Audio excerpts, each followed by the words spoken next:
नमस्कार, सुबह के 6:30 बज रहे हैं। भारत 24 पर आपका स्वागत है। मेरा नाम है साक्षी मिश्रा और मैं हूं आपके साथ सचिन दुबे। शुरुआत करेंगे इस वक्त की बड़ी खबर के साथ। पीएम मोदी की वजह से रुका है न्यूक्लियर वॉर। ये बड़ी खबर हम आपको बता रहे हैं। अमेरिकी इंटेलिजेंस चीफ का एक बहुत बड़ा बयान सामने आया है। पीएम मोदी ने न्यूक्लियर पर चिंता जाहिर की है। ये बड़ी खबर इस वक्त की। रूस पर इसका असर पड़ा है, विलियम बर्न्स का कहना। पीएम मोदी की वजह से रुका न्यूक्लियर वॉर, बड़ी खबर इस वक्त की। देखिए, अमेरिकी इंटेलिजेंस चीफ का ये बहुत बड़ा बयान सामने आया कि पीएम मोदी के वजह से न्यूक्लियर चिंता जो है वो अब कम हो रही है, रूस पर इसका असर पड़ा है। विलियम ने इस बात का जिक्र किया। देखिए, बड़ी बात यहां पर यह है कि रूस यूक्रेन वॉर में कुछ दिनों पहले भी आपने देखा था पीएम नरेंद्र मोदी इंडिया का स्टैंड क्या था। पीएम नरेंद्र मोदी की वजह से कहीं ना कहीं कुछ दिनों तक, कुछ घंटों तक ये जो पूरा युद्ध है उसे रोक दिया गया था, क्योंकि लगातार पीएम नरेंद्र मोदी जेलेंस्की से, पुतिन से संपर्क साध रहे थे, बात कर रहे थे। उनका ये कहना था कि देखो, जंग से कोई भी रिजल्ट सामने नहीं आने वाला है, इसीलिए पूरी कोशिश इंडिया और पीएम नरेंद्र मोदी की वजह से कोशिशें की जा रही थी कहीं ना कहीं जो वॉर है वो टले, ये वॉर है ये रुके। और इस बीच एक बहुत बड़ा बयान सामने आया है। जी बिल्कुल, ये बहुत बड़ा बयान सामने आया है। वो भी उस वक्त पर जब पीएम मोदी पहले भी ये कहते नजर आए थे कि ये युग जो है, ये दौर जो है वो वॉर का नहीं है। उन्होंने इनडायरेक्ट संकेत दिए थे। Well, I think the saber rattling is meant to intimidate. We don't see any clear evidence today of plans to use tactical nuclear weapons. We've made very clear, the president has made very clear to the Russians, what the serious risks of that would be. And I think it's also been very useful that Xi Jinping and Prime Minister Modi in India have also, raised their concerns about use of nuclear weapons as well. I think that's also having an impact on the Russians. चलिए रुक करते हैं अगली बड़ी खबर का। उत्तर भारत में ठंड का कहर जारी। दिल्ली एनसीआर में छाया घना कोहरा और घने कोहरे से आवाजाही पर पड़ा असर। शीतलहर को लेकर अलर्ट जारी। कई इलाकों में न्यूनतम तापमान 6 डिग्री तक पहुंचा। उत्तर भारत में देखिए, ठंड का कहर लगातार जारी है, आम जनता परेशान हो रही है। कल रात से ही हम देख रहे हैं कि दिल्ली एनसीआर में कोहरे की वजह से जो मुश्किलें हैं वो लोगों की बढ़ती हुई दिखाई दे रही हैं। शीतलहर को लेकर फिलहाल अलर्ट जारी कर दिया गया। कई इलाकों में न्यूनतम तापमान 6 डिग्री सेल्सियस बताया जा रहा है। हालांकि आपको ये भी जानकारी दें कि पहले ही मौसम विभाग ने इस बात का जिक्र किया था कि पहाड़ी क्षेत्रों में बर्फबारी बहुत ज्यादा हो रही है, तो उम्मीद है कि निचले जो इलाके हैं, जो निचले राज्य है, वहां पर भी ठंड अब बढ़ने वाली है। और उसी का असर देखिए किस तरीके से हो रहा है। ये सुबह की तस्वीरें हम आपको दिखा रहे हैं, जब चारों तरफ सिर्फ और सिर्फ घना कोहरा है और आवाजाही पर भी बहुत बड़ा असर देखने को मिल रहा है। पहाड़ी इलाकों में बर्फबारी का असर उत्तर भारत में भी दिखने को मिल रहा है। रात से ही घना कोहरा छाने लगा था और न्यूनतम तापमान जो है वो 6 डिग्री सेल्सियस तक पहुंच गया है। दिसंबर का महीना और ठंड लगातार बढ़ती जा रही है। उत्तर भारत में ठंड है प्रचंड। दिल्ली, उत्तराखंड, उत्तर प्रदेश और पंजाब। देखिए, हिमाचल प्रदेश, बिहार, झारखंड की आप बात कर लीजिए, ऐसा ही जो मौसम है वहां पर भी देखने को मिल रहा है। अलग अलग जगहों पर, अलग अलग राज्यों में जो कोहरा है वो अपना पैर पसारता हुआ दिखाई दे रहा है। दिल्ली एनसीआर में एक नई बड़ी खबर है। दिल्ली एनसीआर में एक्यूआई लेवल बढ़ा। सर्दी के साथ एक्यूआई लेवल भी बढ़ा। नोएडा में अगर एक्यूआई लेवल की बात करें तो 415 है। गुरुग्राम में 457 एक्यूआई दर्ज किया गया और लेवल जो है 428। देखिए, एयर क्वालिटी इंडेक्स की अगर हम बात करें तो बीच में आपने देखा था किस तरीके से जो एक्यूआई लेवल है वो कम होता हुआ दिखाई दिया, लेकिन एक बार फिर से कोहरे की वजह से या फिर कहें कि कहीं ना कहीं कोई लापरवाही हुई है जिसकी वजह से एक बार फिर से पॉल्यूशन का स्तर बढ़ रहा है, एक्यूआई लेवल बढ़ रहा है। द्वारका का एक्यूआई लेवल 440 और आरके पुरम का एक्यूआई लेवल है 414। तो एक्यूआई लेवल अलग अलग जगहों का बढ़ता हुआ दिखाई दे रहा है। लोगों की मुश्किलें बढ़ रही हैं, वही गले में जो खराश और आंखों में जलन अब लोग महसूस कर रहे हैं।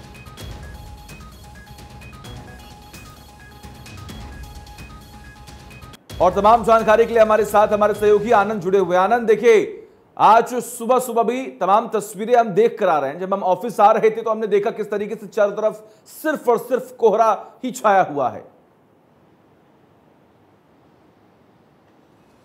जी, आपने बिल्कुल सही कहा। पर्वतों पे हो रही बर्फबारी का असर अब दिल्ली एनसीआर में भी दिखने लगा है। मैं इस वक्त अक्षरधाम फ्लाईओवर पे हूँ, आप देख सकते हैं मेरे पीछे का नज़ारा। मैं आपको बताऊं उससे पहले मैं आपको दिखाना चाहता हूँ, दरअसल ये मेरठ एक्सप्रेसवे है जो प्रधानमंत्री नरेंद्र मोदी का एक सपना था, जो साकार होते हुए अब इस रूप में आप देख सकते हैं। और आप सामने देख सकते हैं कि इस हाईवे पे कोहरे ने क्या असर डाला है। आप देख सकते हैं गाड़ियां धीरे धीरे रेंगने सी लगी हैं, और इसके साथ आप एक चीज और क्लियर देख सकते हैं, विजिबिलिटी लगातार कम होती जा रही है, जिसके चलते दिल्ली वासियों को कई दिक्कतों का सामना करना पड़ रहा है। दरअसल ये आपको कोहरा दिखे तो कोहरा सर्दी में दिल्ली में पड़ता ही है, उसके साथ साथ AQI भी है, पॉल्यूशन भी इसी के साथ मिलते हुए कुछ इस कदर असर डाला है। जिस फ्लाईओवर पे खड़ा हूँ, यहाँ से चंद मीटर दूर ही अक्षरधाम है, जो दिल्ली की पहचान है। दिल्ली से लेकर तमाम NCR से लेकर देश विदेश से लोग अक्षरधाम देखने आते हैं। तो आप देख सकते हैं मेरे सामने ही चंद 100 मीटर पर ही अक्षरधाम है, लेकिन उसकी विजिबिलिटी इतनी कम है कि मैं अपने कैमरे को जूम करने के बाद भी आपको नहीं दिखा रहा, तो आप समझ सकते हैं कि AQI के साथ साथ फॉग या कहें शीतलहर ने कुछ इस कदर असर कर दिया है कि दिल्ली अब धीरे धीरे दिखने लेके या कहें विजिबिलिटी लगातार कम होती जा रही है। और आपको मैं दिखाना चाहूँगा, अगर सामने आ रही बस की आप लाइट पे देखें तो उसकी लाइट से आप साफ देख सकते हैं कि कोहरा दिल्ली को धीरे धीरे अपनी जद में लेता जा रहा है। जो आगे दिल्ली की सर्दी वैसे ही बदनाम है, और आगे आने वाले दिन में आप खुद देख सकते हैं कि दिल्ली की सर्दी धीरे धीरे बढ़ती जाएगी। इस बीच हमारे साथ गौरव यादव जो है वो गाजियाबाद से जुड़ रहे हैं, जो कि सर्दी और कोहरे के ऊपर हमें वहां की अपडेट देंगे। जी गौरव, क्या कुछ अपडेट कोहरे के बीच में?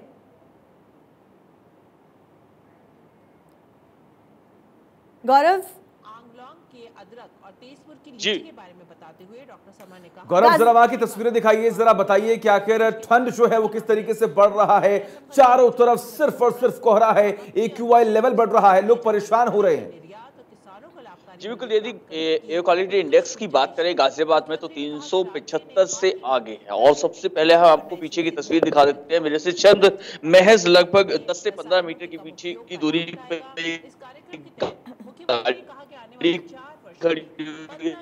जो हो तो इस गाड़ी का होना और ना होना पहचान में भी नहीं आएगा। यानी कि लगभग 10 से 15 मीटर की दूरी की भी विजिबिलिटी नहीं है, और 10 से 15 मीटर की दूरी हाईवे पर कुछ भी नहीं होती है, क्योंकि हादसे जब भी होते हैं वो इसी जीरो विजिबिलिटी की वजह से होते हैं। बड़े हादसे इसी वजह से होते हैं, और ऐसे में पॉल्यूशन की मार, क्योंकि जब पॉल्यूशन देखा जाता है कि जब घर से निकलते हैं लोग बाइक्स पे, बहुत से लोग ऐसे हैं जो बाइक पर नौकरी के लिए निकलते हैं और सुबह सुबह जल्दी नौकरी के लिए निकलते हैं। ऐसे में एक तो जीरो विजिबिलिटी। एक सवाल है कि हर साल कोहरा पड़ता है, इस बीच इस साल सरकार की क्या तैयारियां हैं? क्या एडवाइजरी उन्होंने जारी करी है कोहरे से बचने के लिए और लोगों को ठंड से बचने के लिए?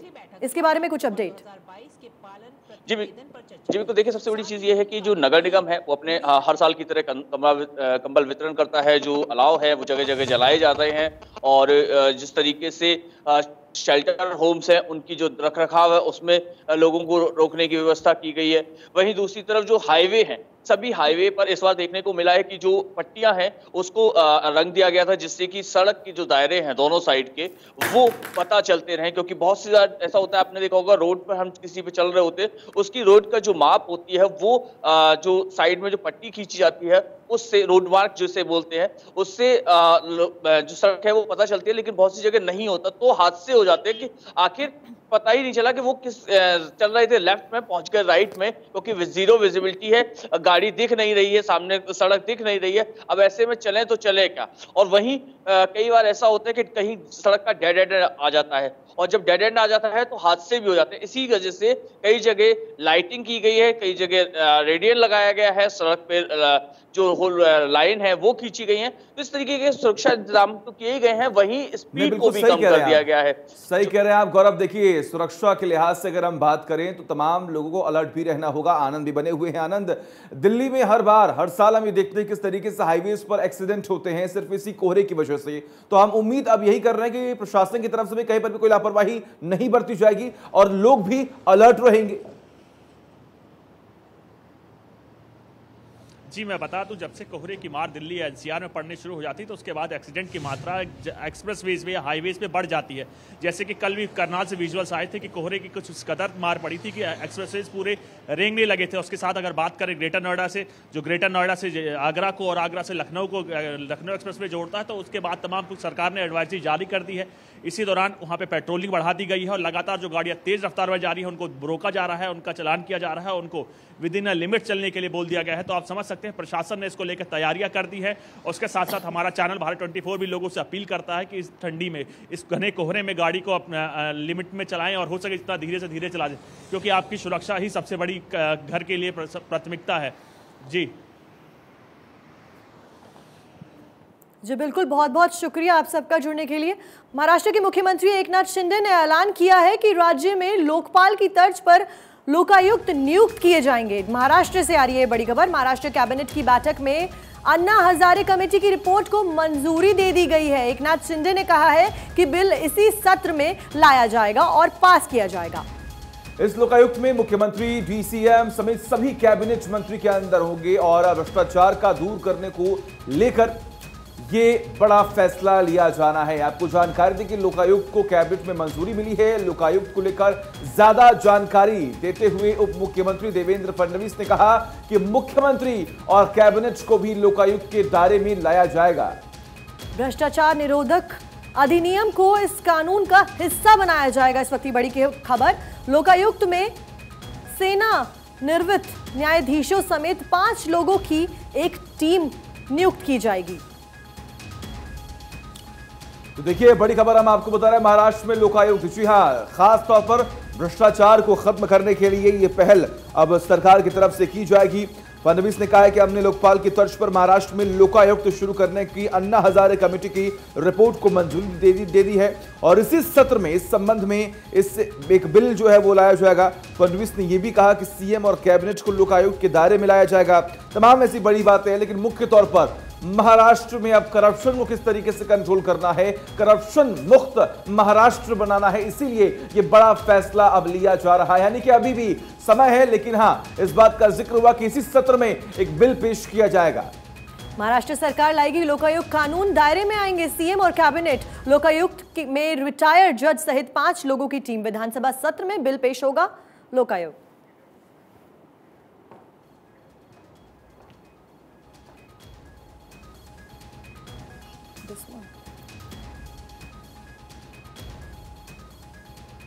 और देखिए आरएसएस प्रमुख मोहन भागवत ने एक बड़ा बयान दिया है। उन्होंने कहा है कि अगर भारत चीन और अमेरिका जैसा बनने की कोशिश करेगा तो उसका विकास नहीं हो सकेगा। उन्होंने कहा कि भारत का विकास इसके विजन, यहां के लोगों की स्थितियों और आकांक्षाओं, परंपरा और संस्कृति, दुनिया और जीवन के बारे में विचारों के आधार पर होगा। मोहन भागवत का बड़ा बयान। तो देखिए धर्म सभी के लिए है। मोहन भागवत ने इस बात का जिक्र किया। एक कार्यक्रम में गए हुए थे, उसी कार्यक्रम में शिरकत करने के दौरान उन्होंने बड़ी बात कही।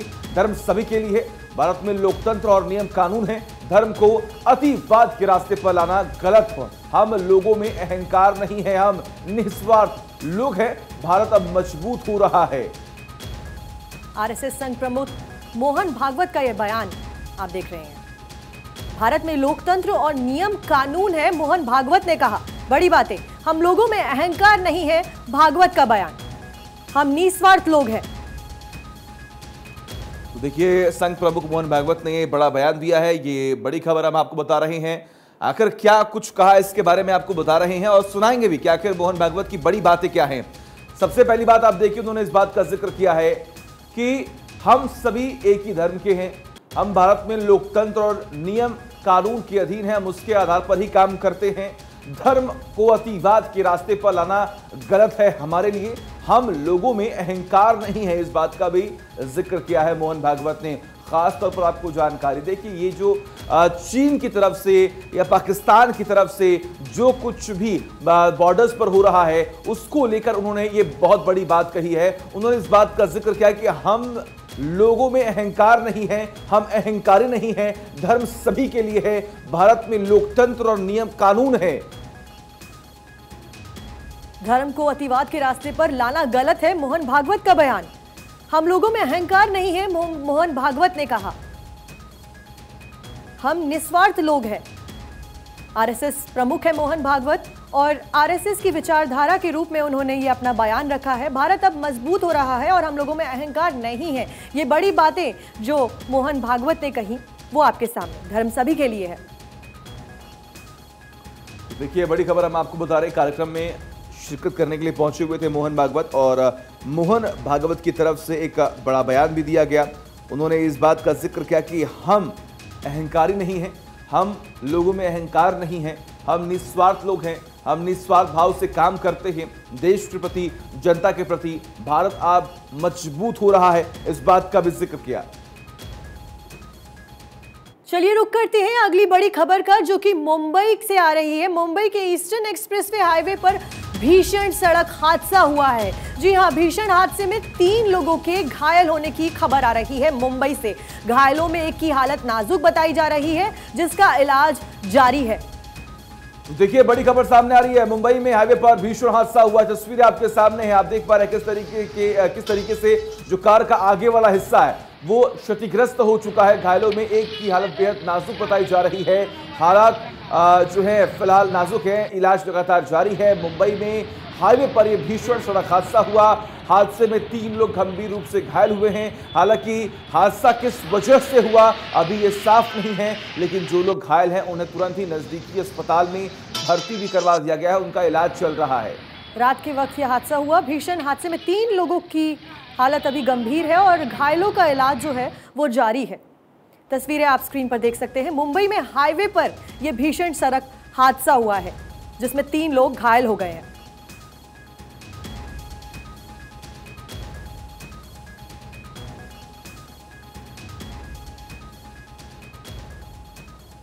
चलिए अब आपको दिखाते हैं रूस यूक्रेन वॉर से जुड़ी 24 बड़ी खबरें। ये मोदी की डिप्लोमेसी के मुरीद हुए अमेरिकी खुफिया एजेंसी के प्रमुख विलियम बर्न्स। कहा, मोदी ने जताई थी परमाणु युद्ध पर चिंता।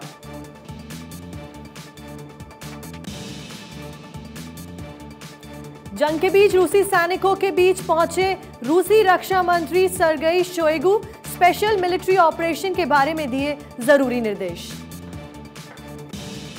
Swedish anti tank grenade launcher का इस्तेमाल करते समय लॉन्चर से निकली आग, बाल बाल बचा यूक्रेनी सैनिक।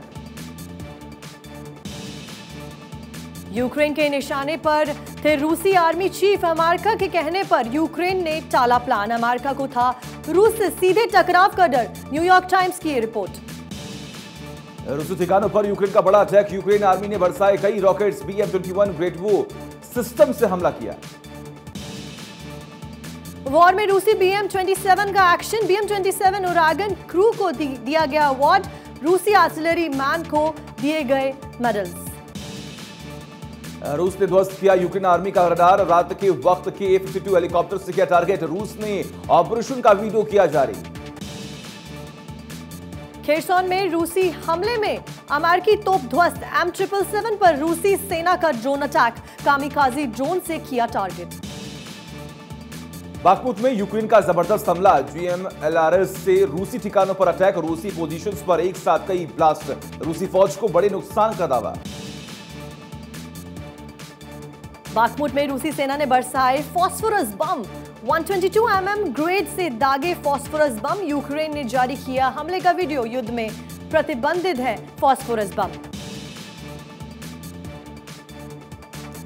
यूक्रेन में 2 ऑफिसर का पराक्रम। यूक्रेन आर्मी ने किए हैं जबरदस्त प्रहार। 46th एयर मोबाइल ब्रिगेड का एक्शन वीडियो आया सामने। खैरसोन का बताया जा रहा है वीडियो। रूसी चेचन फोर्सेस का डबल अटैक। यूक्रेनी सेना के ठिकानों पर बमबारी। रूस का 97 यूक्रेनी सैनिक मारने का दावा। वॉर जोन से आई विध्वंस की तस्वीरें। काखोवा में DPR फाइटर्स का एक्शन आया सामने। यूक्रेनी पोजीशंस पर बरसाई गोलियां। इलाके में रूस DPR आर्मी का मजबूत होल्ड। DPR टुकड़ी के एक्शन का वीडियो जारी। यूक्रेन को मिला लिथुआनिया का मोर्टार। रूसी मिलिट्री पर हमले कर रही यूक्रेनी आर्मी। अमेरिकी व्हीकल पर माउंटेड है मोर्टार। मोर्टार की फायरिंग रेंज है 7 किलोमीटर। बाखमुत में यूक्रेन का पलटवार। अमेरिकी HIMARS से दिया जवाब। रूसी ठिकानों पर किए टारगेटेड हमले। यूक्रेन आर्मी ने जारी किया HIMARS का वीडियो। यूक्रेन के रूसी ठिकानों पर रॉकेट अटैक, S-5 रॉकेट से किए ताबड़तोड़ हमले। यूक्रेनी हमवी पर तैनात सैनिक ने किया हमला। वॉर जोन से सामने आया हमले का वीडियो। रूस के खिलाफ मोर्चे पर पॉलिश वॉलंटियर वॉर फ्रंट पर गोलियां बरसाते वीडियो हो रहा वायरल। यूक्रेन के लिए जंग में उतरे हैं विदेशी। रूस के व्लादिवोस्तोक में एक वेयर हाउस में लगी आग। 14 घंटे बाद आग पर पाया गया काबू। हालांकि हादसे में किसी के हताहत होने की खबर नहीं है। 1100 मीटर की इलाके में फैली आग लगने की वजह साफ नहीं। यूक्रेन के शहर बखमुट पर रूसी सेना का हमला। भीषण हमले में बखमुट को भारी नुकसान। हर तरफ दिखा तबाही का मंजर।